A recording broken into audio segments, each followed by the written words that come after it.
السلام علیکم دوستو، ویلکم ٹو مائی چینل۔ قسط پہ سب نے رسپانس شو کرنا ہے۔ ایک اور قسط میں نے دوسرے چینل پہ پوسٹ کر دی ہے جس کا لنک کمیونٹی میں موجود ہے۔ آپ لوگ وہاں جائیں اور اسے پڑھ لیں۔ رسپانس سب نے دینا ہے۔ آواز نہ نکلے سسکیوں کی، از قلم علی آتش، قسط 218۔ راغب فون کان سے لگائے کھڑا تھا۔ دوسری جانب بالکل خاموشی چھا گئی تھی۔ اسے سانس کی بھی آواز سنائی نہیں دے رہی تھی۔ اسے اس کی موجودگی کو محسوس کرنے کے لیے اسے پکارنا پڑا۔ ہاں، وہ لڑکھڑاتی آواز سے بولی تو راغب نے کہا، تم نے میری بات سنی؟ محروق کو یقین نہیں آتا تھا۔ اس کی آواز واضح بے یقینی تھی۔ تم سچ کہہ رہے ہو؟ اس نے تصدیق کرنا چاہی تو وہ رنج اور خوشی کے ملے جلے تاثر سے گویا ہوا۔ اس نے سر کو ایسے جنبش دی جیسے وہ سامنے ہو۔ میں سچ کہہ رہا ہوں۔ تم لوگوں کا مجھے انتظار رہے گا۔ چچی اور بچوں کے ساتھ آنا، میں گاڑی بھجوا دوں گا۔ محروق نے اس کی بات کے جواب میں کہا، ردھم یہ سب جانتی ہے؟ راغب نے اس کے سوال کے جواب میں کہا، نہیں، وہ بھی جانتی ہے۔ اسے کچھ دن پہلے معلوم ہوا ہے۔ تم نے اتنا بڑا راز سب سے چھپایا۔ تم اس کی حالت دیکھ رہے تھے؟ راغب نے جواب دیا، میں سارے حالات دیکھ رہا تھا، ہر چیز کو، ہر ایک پہلو سے، اسی لیے خاموش تھا۔ مجھے اس کی تکلیفیں دکھائی دے رہی تھی، لیکن میں مجبور تھا۔ تم جانتی ہو، میں جان بوجھ کر کچھ بھی نہیں کر رہا تھا۔ اس نے محروق کو اعتماد میں لینا چاہا تو وہ چپ سی ہو گئی۔ ردھم نے کیا رد عمل دیا؟ اس نے چند ثانیہ بعد پوچھا تو وہ مسکرایا۔ اس کی مسکان میں دکھ سمٹ آیا تھا۔ وہ مجھے چھوڑ کر جانا چاہتی ہے۔ اسے مجھ سے بہت سے گلے ہیں، لیکن میں اسے جانے نہیں دے رہا۔ میں نے اسے زبردستی اپنے ساتھ رکھا ہوا ہے۔ محروق کو اس کے انداز پہ دکھ ہوا۔ اس نے نرمی سے کہا، اسے سمجھاؤ راغب، سب سچ بتا دو گے تو وہ مان جائے گی۔ راغب نے کہا، میں اسے سب سچ بتا چکا ہوں، لیکن وہ پھر بھی نہیں مان رہی، پر خیر مان جائے گی۔ ناسمجھ ہے اور جذباتی بھی، وقت لگے گا لیکن مان جائے گی۔ اس نے جیسے خود کو تسلی دی تھی۔ وہ توقف کے بعد بولا، تم نے لازمی آنا ہے، میں انتظار کروں گا۔ محروق ابھی تک شاکڈ تھی، لیکن اس نے ٹھیک ہے کہہ کر کال بند کر دی تھی۔ تم یہ سب کیا کہہ رہی ہو؟ نمل چیخی تھی۔ ردھم نے گلوگیر لہجے میں اسے یقین دلانے کی کوشش کی، میں سچ کہہ رہی ہوں۔ موسیٰ میرا سگا بیٹا ہے، وہ میرا اور راغب کا بیٹا ہے۔ اس نے بتانا شروع کیا اور پھر وہ اسے پوری کہانی سنا کر خاموش ہو گئی۔ تبھی نمل دوسری جانب سے بولی، یہ سب تو بڑا فلمی سا ہو گیا۔ راغب بھائی نے تو کمال کر دیا، واہ واہ، کیا دماغ پایا ہے۔ اس کے یوں داد دینے پہ ردھم جل کر رہ گئی۔ بکواس بند کرو، تم انہیں داد دے رہی ہو؟ انہوں نے اتنی بڑی غلطی کی، مجھے میری اولاد سے دور رکھا، اور تم انہیں ٹھیک کہہ رہی ہو؟ وہ گررائی تو نمل نے ناراضی سے دوسری جانب سے کہا، انہوں نے کوئی غلطی نہیں کی، بس وہ کیا جو انہیں ٹھیک لگا۔ کوئی بھی ہوتا اس کی جگہ تو وہ یہی کرتا۔ ردھم کا دل دکھ کے سمندر میں ڈوب گیا۔ وہ کس کو اپنا دکھ سنائے گی؟ نمل، اس نے نمل کو پکارا تو وہ سعادت مندی سے بولی، ہاں ہاں، میں تمہیں سن رہی ہوں۔ ردھم نے فون منہ کے سامنے کیا اور پوری قوت سے چیخی، مر جاؤ تم۔ اس نے کہہ کر کال بند کر دی تھی اور فون کو بیڈ پہ ڈال دیا تھا۔ اسے شام کے لیے تیار ہونا تھا۔ راغب کسی بھی وقت آتا ہوگا۔ وہ نہ چاہتے ہوئے بھی تیار ہونے چلی گئی تھی۔ موسیٰ بیڈ پہ سویا ہوا تھا۔ کراچی شہر کے بنے مکانوں پر اندھیرا رینگ رہا تھا۔ آسمان سے سیاہی قطرہ قطرہ برستی سمندر کے پانیوں میں گھل رہی تھی۔ اداسی ہر طرف پھیل رہی تھی۔ سورج کب کا ڈوب چکا تھا۔ راغب ابھی آفس سے لوٹا تھا۔ اس نے آنے سے پہلے کال کر دی تھی، اسی لیے وہ دونوں تیار اس وقت لاؤنج میں موجود تھے۔ راغب جب لاؤنج میں داخل ہوا اور اس کی نگاہیں موسیٰ پر گئیں تو وہ بے ساختہ مسکرا دیا۔ وہ سرخ شرٹ اور بلیک چھوٹی سی نکر میں موجود تھا۔ ہلکے ہلکے سے اس کے بھورے بھورے بال ردھم نے کنگھا کر کے درست کر دیے تھے۔ آنکھوں میں سرما تھا اور بھویں کے کنارے پہ سرمے کا ٹیکا لگا تھا۔ وہ معصوم جان اپنی ماں کی کلائیوں میں موجود چوڑیوں سے کھیل رہا تھا۔ راغب نے آگے بڑھ کر اسے اپنی گود میں لیا۔ اس کے گالوں کو چومتا وہ اسے اپنے سینے میں بھینچ چکا تھا۔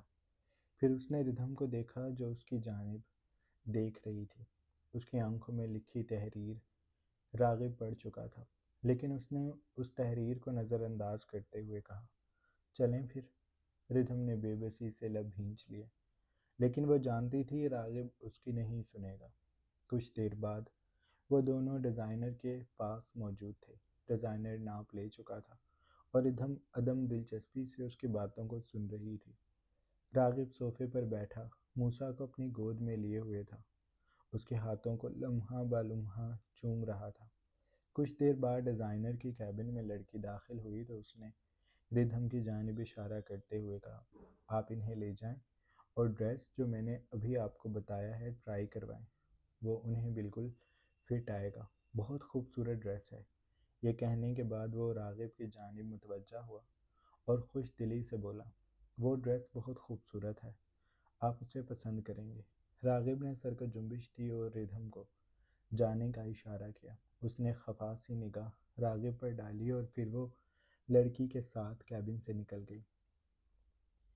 چینجنگ روم میں سفید روشنیاں جل رہی تھیں، بڑے بڑے شیشوں کے درمیان کھڑی وہ اپنے بدن پر موجود اس میرون رنگ کے فراق کو دیکھ رہی تھی جو ٹخنوں تک کا تھا۔ اس پر چھوٹے چھوٹے نگ لگے تھے، یوں لگتا تھا جیسے اس کے پورے فراق پر آسمان کے سارے تارے ٹانک دیے گئے ہوں۔ گوری رنگت پر وہ رنگ کھل گیا تھا۔ وہ خود کو مبہوت سی آئینوں کے سامنے کھڑی دیکھ رہی تھی۔ تبھی چینجنگ روم کا دروازہ آہستگی سے کھلا اور سیاہ ڈنر سوٹ میں ملبوس مرد چھوٹے چھوٹے قدم اٹھاتا اس کے عقب میں آ کر کھڑا ہو گیا۔ اس کی مٹھی میں ایک بے حد خوبصورت نیکلس تھا جسے اس نے ردھم کے عکس کو دیکھتے ہوئے اس کے بالوں کو سمیٹا اور پھر اس کی راج ہنس گردن میں راغب وہ نیکلس پہنانے لگا۔ نیکلس پہنانے کے بعد اس نے ردھم کے دونوں شانوں کو تھاما اور اس کی گردن پر آہستگی سے بوسے دے کر اپنی ٹھوڑی کو اس کے شانے پر ٹکا کر وہ اس کے عکس کو دیکھتے ہوئے گمبھیر لہجے میں گویا ہوا، میں نے یہ ڈریس تمہارے لیے پہلے بنوا لیا تھا، تمہیں پسند آیا نا؟ وہ اس کی آنکھوں میں موجود پسندیدگی اور استجاب دیکھ سکتا تھا۔ وہ جانتا تھا کہ ردھم کو یہ ڈریس بہت اچھا لگا ہے اور وہ سچ مچ ان کپڑوں میں ایک نازک گڑیا سی معلوم ہوتی تھی۔ راغب نے آہستگی سے اس کا رخ اپنی جانب کیا۔ اس کے ایک شانے پر موجود سیاہ زلفوں کو اس نے اس کی کمر پر بکھیر دیا تھا۔ وہ اب اسے شانوں سے تھامے کھڑا اس کی آنکھوں میں دیکھ رہا تھا جس میں دھیرے دھیرے نمی ظاہر ہونے لگی۔ ردھم نے اپنے لرزتے ہاتھوں کو اٹھایا اور راغب کے کوٹ کو دونوں جانب سے تھام کر کپ کپاتے لبوں سے گویا ہوئی، راغب پلیز مان جائے نا۔ وہ کچھ دیر مزید کہتی کہ راغب نے اپنی انگلی اس کے لبوں پر رکھی اور پھر اپنے دونوں ہاتھوں کو اس کے گالوں پر رکھتا ہوا اس کے چہرے کو اوپر کر کے اپنی جبیں کو اس کی جبیں سے جوڑتے ہوئے گویا ہوا، میں جو کر رہا ہوں مجھے وہ کرنے دو۔ اس نے مختصر سے انداز میں کہہ کر ردھم کے نازک لبوں کو اپنی گرفت میں لیا اور پھر وہ اس کی بھاری سانسوں کو سنتا اس کے گالوں اور گردن پر محبت کی چھاپ چھوڑتا اسے سختی سے اپنے ایک بازو میں بھر کر سینے میں بھینچ چکا تھا۔ ردھم کا ہاتھ جو اس کے کوٹ پہ تھا اب مٹھی کی صورت اس کی شرٹ کو بھینچ چکا تھا۔ وہ مچھلی کی مانی تڑپتی راغب کے جنون کو برداشت کر رہی تھی۔ راغب رک جائیں، وہ بدقت اپنے چہرے کو پیچھے کرتے ہوئے گویا ہوئی تو راغب نے خمار آلود نگاہوں سے اسے دیکھا اور پھر وہ گہرا سانس بھر کر رک گیا۔ اپنے نم لبوں کو اس نے ہتھیلی سے رگڑا۔ ردھم کی پرنم پلکوں کو وہ اب کی بار نرمی سے چومنے کے بعد بولا، میں اس ڈریس کو فائنل کر رہا ہوں اور تم اپنے دل کے سارے ڈر نکال دو، اب سب کچھ ٹھیک ہوگا۔ وہ سرگوشی میں اس کے کان میں کہتا، اس کی کلائی کو تھام کر اسے اپنے ساتھ چینجنگ روم سے باہر لے گیا تھا۔ بڑے بڑے شیشوں میں ان دونوں کا عکس ٹھہرا انہیں مسکراتی نگاہوں سے دیکھتا رہ گیا تھا۔ شہر کی تمام میڈیا اس وقت ہال میں موجود تھی۔ دن بیت کر رات میں ڈھل گیا تھا، آنے والے آ گئے تھے۔ ردھم شدید گھبراہٹ سے راغب کا ہاتھ تھامے ایک پرائیویٹ روم میں موجود تھی، جس سے ہال صاف دکھائی دیتا تھا۔ ماہرخ اور چچی وغیرہ بھی آ گئی تھی۔ راغب ان سے مل چکا تھا۔ ردھم کی امی، نمل، سب لوگ، سب جاننے والے آ گئے تھے۔ ردھم کے چہرے پر سفیدی پھیلی تھی۔ اس نے راغب کا ہاتھ مضبوطی سے تھام رکھا تھا۔ راغب نے گردن موڑ کر اسے دیکھا اور اس کے ہاتھ پہ دباؤ دیا۔ اس کے دوسرے ہاتھ میں موسیٰ تھا، جسے اس نے شانے سے لگا رکھا تھا۔ کچھ بھی نہیں ہوگا ردھم، آج سب ٹھیک ہو جائے گا۔ وہ ردھم کو اسی جملے سے یقین دلا رہا تھا۔ ردھم آگے بڑھی اور اس کے سینے سے لگ گئی۔ میں بہت پریشان ہوں راغب، میرا دل ڈوب رہا ہے، یوں لگ رہا ہے جیسے آج پھر سب کچھ بگڑ جائے گا۔ راغب نے اپنا بازو اس کے گرد حائل کیا اور سنجیدگی سے بولا، تم سب وہم اپنے دل سے نکال دو۔ ہمیں اب سٹیج پر جانا ہے، لوگ ہمارا انتظار کر رہے ہیں۔ ہمیں سب کو بتانا ہے کہ ہمارا بیٹا ہے، ہم بے اولاد نہیں ہیں۔ ردھم نے سر کو نہ میں ہلایا تو راغب نے اس کے ماتھے پہ لبوں کو رکھ کر کہا، تم کیا چاہتی ہو ردھم، کہ موسیٰ وقت کے ساتھ ساتھ بڑا ہو جائے اور ہم اسے دنیا سے چھپاتے رہیں؟ جب یہ 5-6 سال کا ہو جائے گا اور اسکول جانا چاہے گا، باہر نکلا کرے گا تو لوگ سوال کریں گے، اور لوگوں کو چھوڑو، یہ ہم سے سوال کرے گا کہ ہم نے اسے کیوں چھپا رکھا ہے۔ تب ہم اسے کیا جواب دیں گے؟ یہ ایسی چیز نہیں ہے ردھم جسے چھپایا جائے، یہ ایک دن سب کے سامنے لازمی آئے گی۔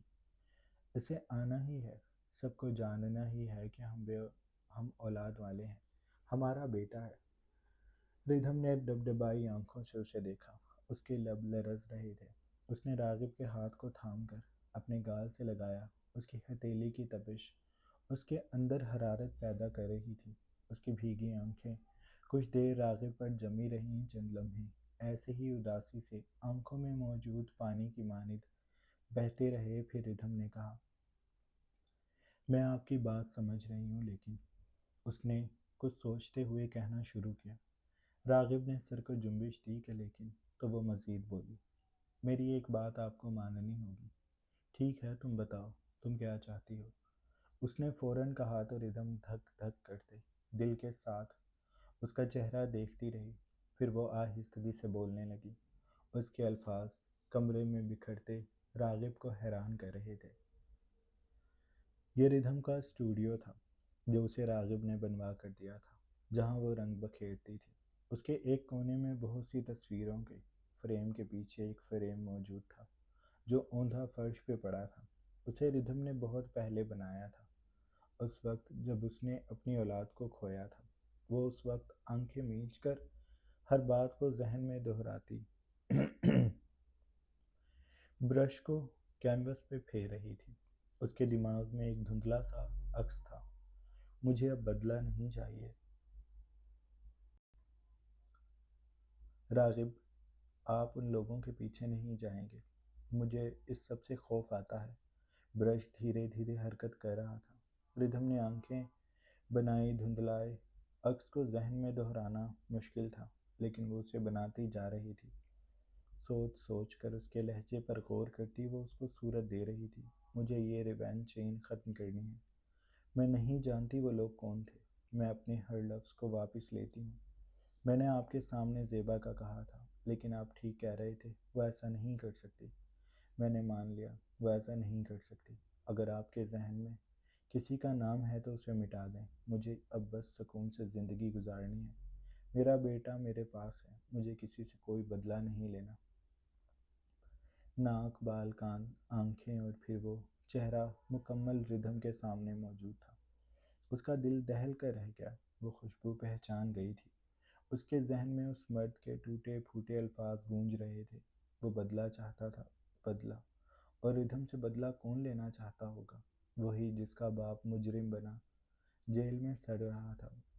امن